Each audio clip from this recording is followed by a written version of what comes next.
பிப்ரவரி 13 நாளைக்கு வந்து சேலத்துல வந்து டிவிகே மீட்டிங் வந்து நடத்துறாங்க, எல்லாருக்குமே தெரியும் சரிங்களா. அதுக்காண்டி 420 பேரை வந்து ரெடி பண்ணிட்டு இருக்காங்க தொண்டர்களை வந்து. அந்த மீட்டிங் நடந்த இடத்துல வந்து எப்படிலாம் வந்து பாத்துக்கணும், 420 பேரை வந்து ட்ரெயின் பண்ற மாதிரி ஒரு வீடியோ வந்து பார்த்திபன் ஒருத்தர் வந்து வழி நடத்திட்டு இருக்காரு. எல்லாருமே பார்த்திருப்பீங்க. டிவிகேல உள்ள பார்த்திபன் ஒருத்தர் சரிங்களா. அவர் நிறைய படத்துல கூட நீங்க பார்த்திருப்பீங்க சரிங்களா. அவர் வந்து ஒரு ஆக்டர் தான், இப்போ வந்து கட்சியிலயும் இருக்காரு சரிங்களா. இப்போ வந்து 4 மணி நேரம் 5 மணி நேரம் ஆகும் மீட்டிங் முடிய, தண்ணி சாப்பாடு இல்லாம இருப்பீங்களா, வெயில்ல நிப்பீங்களா அப்படின்னு கேட்கும் போது இருப்போம் அப்படின்னு சொல்லி உறுதிமொழி எடுக்கிற மாதிரி ஒரு வீடியோ வந்து ட்ரோல் பண்ணிட்டு இருக்காங்க. அவங்க சைட்ல இருந்து அந்த வீடியோ கூட வெளியிட்டாங்க. அது நல்லா வந்து ட்ரோல் ஆகிட்டு இருக்கு சரிங்களா.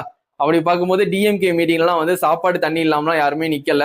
பாதுகாப்பா போனவங்க கூட வந்து பிரியாணி சாப்பிட்ட மாதிரியும், இவங்க என்னன்னா வந்து சாப்பாடு தண்ணி இல்லாம வந்து நிக்கணும் அப்படின்னு சொல்லி உறுதிமொழி எடுக்காங்கன்னு சொல்லிட்டு நிறைய பேர் ட்ரோல் பண்ணிட்டு இருக்காங்க டிவிகே சைட்ல இருந்து சரிங்களா. இப்போ வந்து சேலத்துல வந்து நாளைக்கு வந்து மீட்டிங் நடக்குது. எல்லாருமே போய் சேஃபா போயிட்டு சேஃபா வாங்க சரிங்களா. வெளியூர்ல இருந்து யாருமே வந்து சேலத்துக்கு போகாதீங்க, எல்லாருமே டிவில பாருங்க.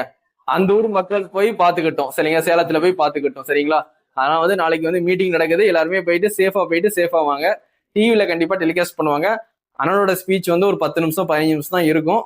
எல்லாருமே டிவில பாருங்க. எப்படியும் வந்து அண்ணன் வந்து மக்களுக்கு என்ன பண்ணுவாங்கன்னு சொல்லுவாங்களா இல்லையான்னு தெரியல, இப்போ வரைக்கும் சொல்லல.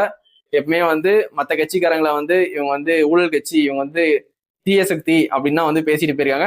நாளைக்காவது அண்ணன் வந்து மக்களுக்கு வந்து என்ன பண்ணுவாங்க அப்படின்னு வந்து அண்ணன் சொல்றாங்களா இல்லையான்னு வெயிட் பண்ணி பார்ப்போம்.